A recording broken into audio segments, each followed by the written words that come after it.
Haleluya. Bene data ba Kristo bavandimwe, twongeye kubasuhuza mu izina ry'Umwami wacu Yesu Kristo. Uyu munsi tugiye kurebera hamwe inyigisho igira iti kubabarira intambwe yo kwiyunga n'Imana. Kubabarira intambwe yo kwiyunga n'Imana. Turifashisha ibyanditswe byera, turasoma ubutumwa bwiza bwanditswe na Yohana ibice 3, duhereye ku murongo wa 16 n'uwa 17.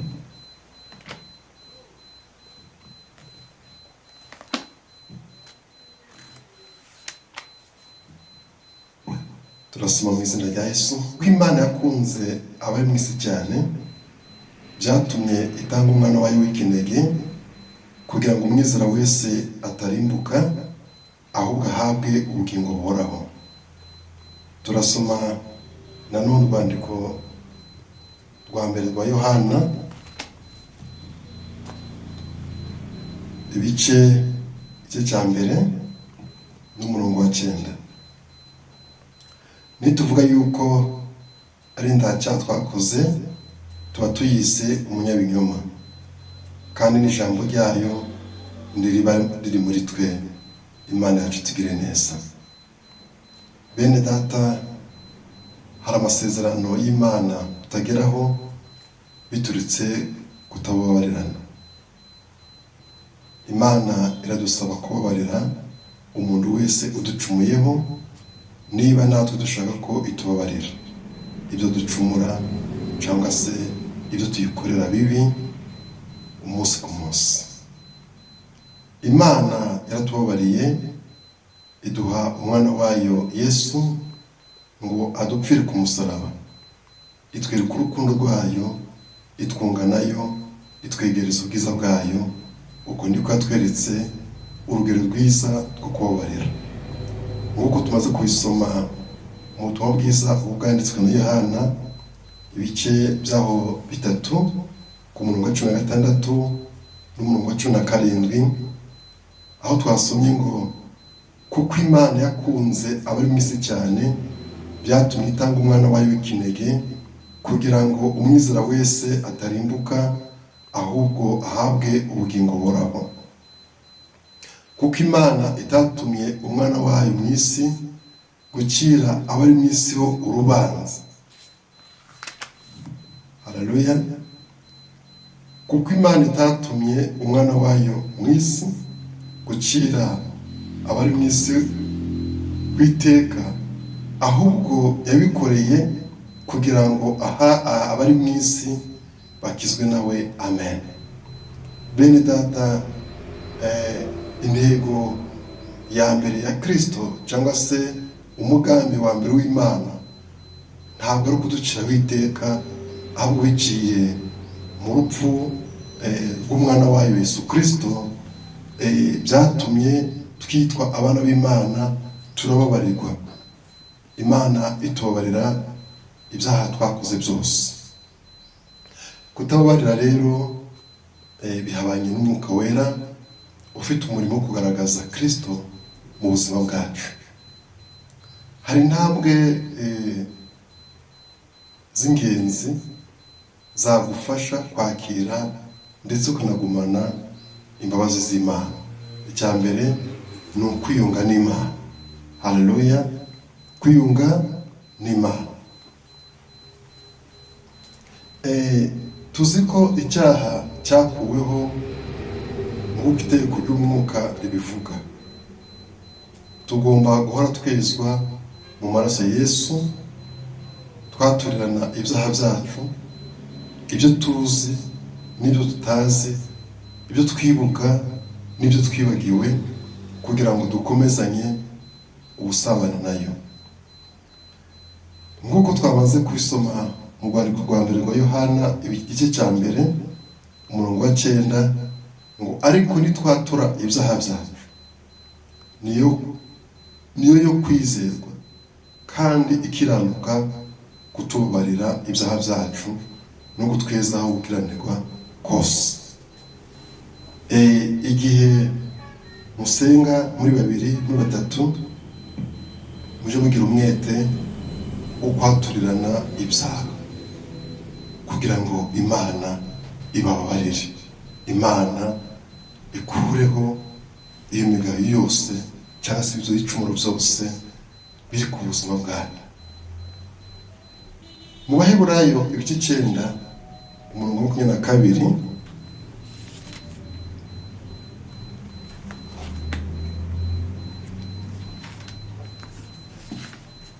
22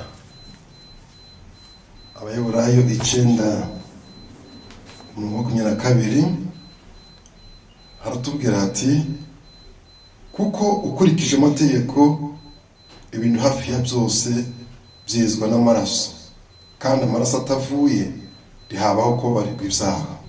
Murabyibuka mu gihe cy'abatambyi n'abahanuzi, iyo umuntu yakoraga icyaha akaje imbere y'umutambyi hari icyo amutegekaga kugira ngo amutambire ibitambo, ibicumuro bikugweho.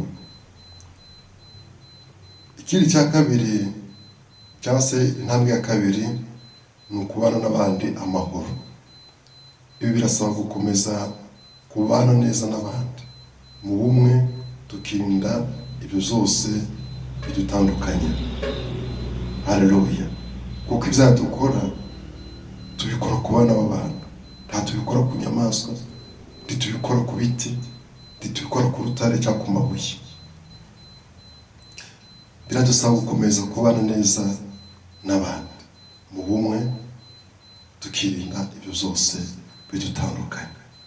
Mu Baheburayo natubwira ngo mugire umwete wo kubana n'abantu bose amahoro no kwezwa, kuko utejejwe ntazareba umwami Imana.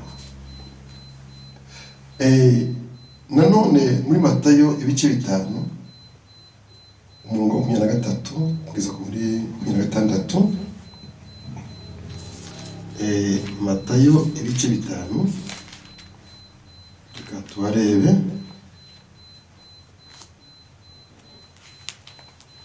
Yego, Matayo utubwiza kuganitswe na Matayo ibice 5 23 kugeza ku murongo wa 26, dusoma izina rya Yesu. Nuko nujyana ituro ryawe ku gicaniro ukahibukira mwene so ko afite icyo mupfa, usiga ituro ryawe imbere y'igicaniro, ubanze ugende wikiranure na mwene so, uhereko ugaruke uture ituro ryawe.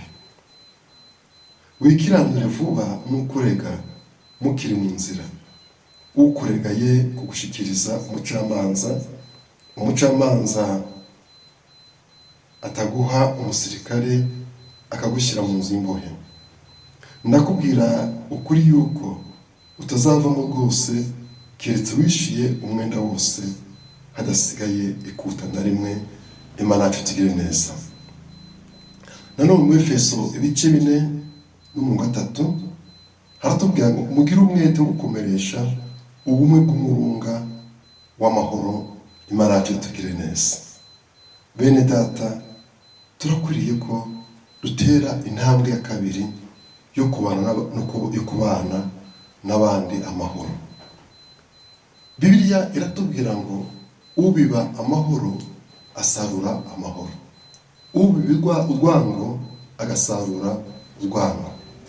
Yugira umwete wo guhesha abaturanyi bawe amahoro, nawe ugira amahoro. Iyo ufite umwete wo guhesha abiwawe amahoro, nawe ugira amahoro. Nugira umwete wo guhesha igihugu amahoro, nawe uzakigiramo amahoro.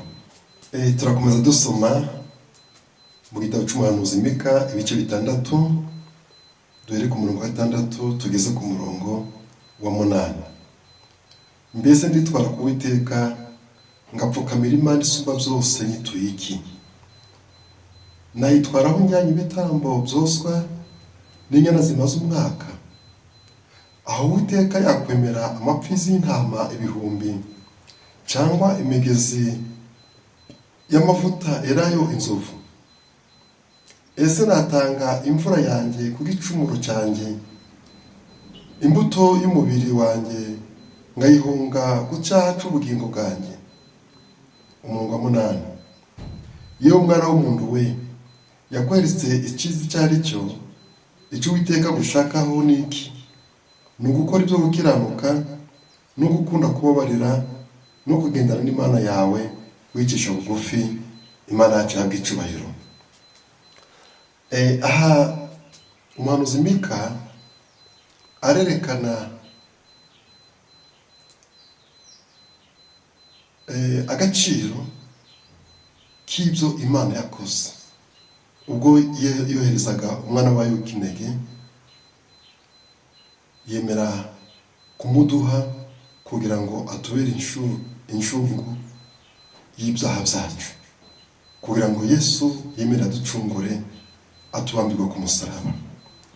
Aha Mika yatangiye avuga ati, ese napfukama nasenga amavi yanjye agahinduka ngayihene? Ese natanga amaturo angana iki? Natanga inyana zingana iki? Ese niyo natanga inyana zimaze umwaka igicumuro cyanjye cyakurwaho? Ese niyo natanga umwana wanjye w'imfura agatwikwa ngamutambaho igitambo cyoswa, ese igicumuro cyanjye cyakurwaho? Ariko ibi byose abona nta gisubizo. Igisubizo gifitwe n'Imana, yo yemeye kuduha umwana wayo w'ikinege, Yesu Kristo. Ku murongo wa 8 avuze amagambo meza, amagambo twifuza ko twacakarongo. Ati, yewe mwana w'umuntu we, yakweretse icyiza icyo ari cyo. Icya mbere, muracaho umurongo, ni ugukora ibyo gukiranuka, no gukunda kubabarira, no kugendana n'Imana yawe wicisha bugufi. Aya magambo uko ari 3 tujye kuyavugaho twihuse. Gukiranuka, gukora ibyo gukiranuka, gukunda kubabarira, ari naryo somo dufite umunsi wa none, no kugendana n'Imana yawe wicisha bugufi. Umuhanuzi Habakuki yabivuze neza. Yaravuze ati, umukiranutsi wanjye azabeshwa no gukiranuka, ariko nasubira inyuma umutima wanjye ntabwo uzamwishimira. Aya ni amagambo Imana yacishije mu kanwa ka Habakuki, maze arabihanura. Umukiranutsi wanjye azabeshwa no gukiranuka, ariko nasubira inyuma umutima wanjye ntuzamwishimira. Reka twongere dusubire mu butumwa bwiza ubwo bwanditswe na Matayo, bice 6.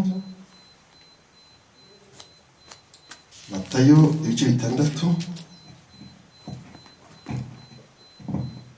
Hano Yesu yigisha intumwa ze gusenga.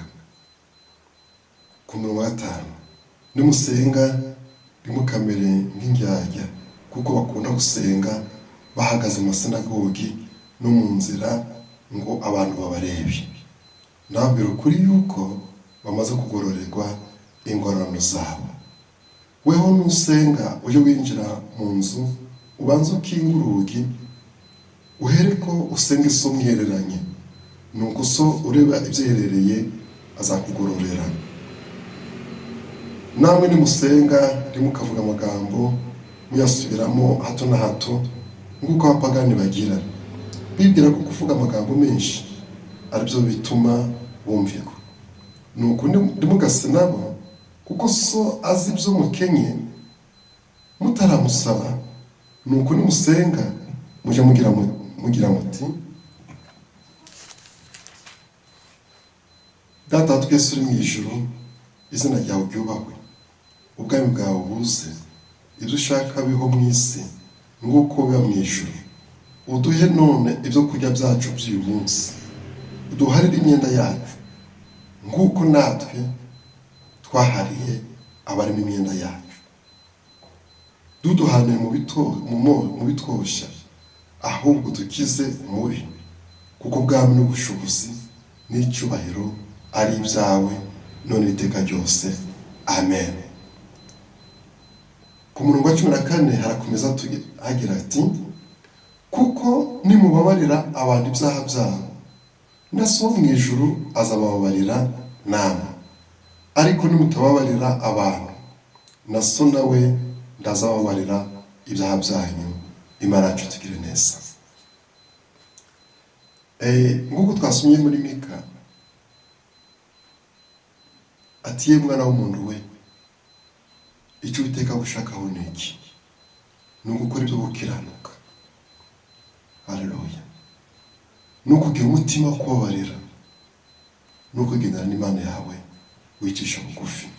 Bibiliya iratubwira ngo twirinde ubwibone, twe kwikuza, ahubwo duce bugufi, kuko turi munsi y'ukuboko k'Uwiteka. Haleluya. Wakwishyira hejuru umenye ko uri munsi y'ukuboko k'Uwiteka. Wakwizamura uri munsi y'ukuboko k'Uwiteka. Dukiranuke, tubabarirane, kandi duce bugufi. Mu byo dukora byose duce bugufi, tugire kwiyoroshya, haba mu magambo twiyoroshe, haba mu bikorwa twiyoroshe, haba mu ngendo twiyoroshe, haba muri sosiyete tubamo twiyoroshe. Bene data, duce bugufi, nicyo Uwiteka atwifuzaho. Dusome Abagalatsi ibice 5 umurongo wa 16 tugeze ku murongo wa 21. Dusome Abagalatsi ibice 5 turi ku murongo wa 16 tugeze ku murongo wa 21, aho turasanga imirimo ya kamere tugomba kwirinda. Ndavuga ndi muyoborwa n'umwuka, kuko aribwo mutazakora ibyo kamere irarikira. Kuko kamere irarikira ibyo umwuka yanga, kandi umwuka yifuza ibyo kamere yanga, kuko ibyo bihabanye. Nicyo gituma ibyo mushaka gukora atari byo mukora. Ariko niyo muyoborwa n'umwuka, ndimuba mwitwarwa n'amategeko. 19. Dore imirimo ya kamere iragaragara n'iyi: gusambana, no gukora ibiteye isoni n'iby'isoni nke, no gusenga ibishushanyo, no kuroga, no kwangana, no gutongana, n'ishari, n'umujinya, n'amahane, no kwitandukanya, no kwirema ibice, no kugumanwa, no gusinda, n'ibiganiro bibi, n'ibindi bisa bityo. Ndababwira hakiri kare, nguko nabibabwiye kera, yuko abakora ibisa bityo batazaragwa ubwami bw'Imana. Ku murongo wa 22 haratubwira imbuto z'umwuka, umwuka wera. Ariko rero imbuto z'umwuka ni urukundo, n'ibyishimo, n'amahoro, no kwihangana, no kugira neza, n'ingeso nziza, no gukiranuka, no kugwa neza, no kwirinda. Ibimeze bityo nta mategeko abihana. Abakristo Yesu babambanye kamere n'irubanira ryayo. Niba tubeshwaho n'umwuka, tuje tuyoborwa n'umwuka. Twe kwifata uko tutari, twenderanya, kandi tugirirana amahari. Imana yacu itwishimire. Bene data, twatangiye tuvuga ngo tugire umutima wo kubabarirana. Tubona mu Baheburayo aho batubwira ngo mugire umwete wo kwezwa no kubana n'abantu bose amahoro. Bene data, imirimo ya kamere ni bya byaha biri mu mitima yacu, ni za kamere za zindi ziri mu mitima yacu, zizutera gukora ibyaha, zizutera gucumura. Haleluya. Bibiliya iratubwira ngo iyo ufite kamere muri wowe, yanga iby'umwuka yifuza. Nanone bimaze kwakira umwuka wera muri wowe, umwuka wera yanga ibyo kamere irarikira, kuko byombi birahabanye. Mwene data, niba muri wowe ukiyobwa n'imirimo ya kamere, kwica uzica, gusambana uzasambana, kwiba uziba, kuroga uzaroga, gutukana uzatukana ku karubanda, ariko va mu mirimo ya kamere maze uyobogwe n'umwuka wera. Bibiliya irakomeza itubwira ngo abafite iyo mirimo ya kamere cyangwa se abagikora iyo mirimo ya kamere ntibazaragwa ubwami bw'Imana. Mwene data, turi mu rugendo ruja mu ijuru, turi mu rugendo ruja mu ijuru, turifuza gusanganira umwami Yesu, tukazicarana nawe mu bwami bwo mu ijuru. Va mu mirimo ya kamere uyobogwe n'umwuka wera. Emera uyobogwe n'umwuka wera, kuko ntabwo uzakora ibyo kamere irarikira. Abakristo, haleluya, abakristo, mwene data, uri umukristo. Umukristo yavuze ngo ndi umukristo, nzahora ndiwe kugeza ku gupfa. Abakristo Yesu babambanye kamere n'iruba n'irari byayo. Niba tubeshwaho n'umwuka, tuje tuyoborwa n'umwuka. Imana yacu itugire neza. Reka dusenga Imana, ariko tutarasenga ndagira ngo ngwibutse imbuto z'umwuka. Ni urukundo muri wowe, urangwa n'urukundo, ni ibyishimo, uhore wishima, ndetse no kugeza ku rupfu, mu byiza, mu ngorane, mu byago, duhore twishimye, kuko turi kumwe n'umwami wacu Yesu Kristo. Haleluya. Ni amahoro, twifuzanye amahoro, twifurizanye amahoro. Wifuriza mugenzi wawe amahoro, wifuza ko yagubwa neza, wifuza ko yagira amahoro mu bye no mu mutungo we, atekane, no kwihangana, no kugira neza, n'ingeso nziza, no gukiranuka. Haleluya. Bibiliya irakomeza itubwira ngo abakora ibisa bityo nta mategeko abihana. Imana rero ibaha umugisha, kandi Imana ibishimire. Mureke dufatanye iri sengesho. Uwiteka Mana yacu, uraheraho mu ijuru, turagushimye cyane, tugushimira uyu munsi mwiza duhaye, tugushimira n'ibihe byiza duhaye kugira ngo tuganire ijambo ry'Imana. Reka iri jambo abazaryumva, baba araba hafi, abari kure mu mahanga ya kure, iri jambo rizabafashe, rizubake ubugingo bwabo. Turagusaba kugira ngo uduhe umwuka wera atuyobore, kandi kamere ziri muri twe zikugwemo mu izina rya Yesu.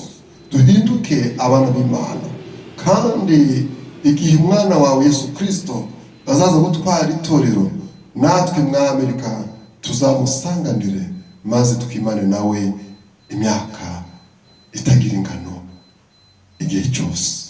Urakoze rero kuko uzatugira neza, kuzabana natwe, kuzadushoboza, ukatwambika imbaraga n'ubutwari byo gukiranuka no kubabarirana no kwicisha bugufi, nk'uko umuhanuzi Mika bihanuye. Mwami, reka tugendane umutima w'imbabazi, umutima kubabarirana. Reka tugendane kwiyorosha no guca bugufi. Reka kandi dukore n'ibyo gukiranuka, tureke imirimo ya kamere, tuyivemo, maze twitwe abana b'Imana. Urakoze rero kuzakomeza kutugira neza, kurakomeza gufasha buri wese, mu izina rya Yesu Kristo. Amen.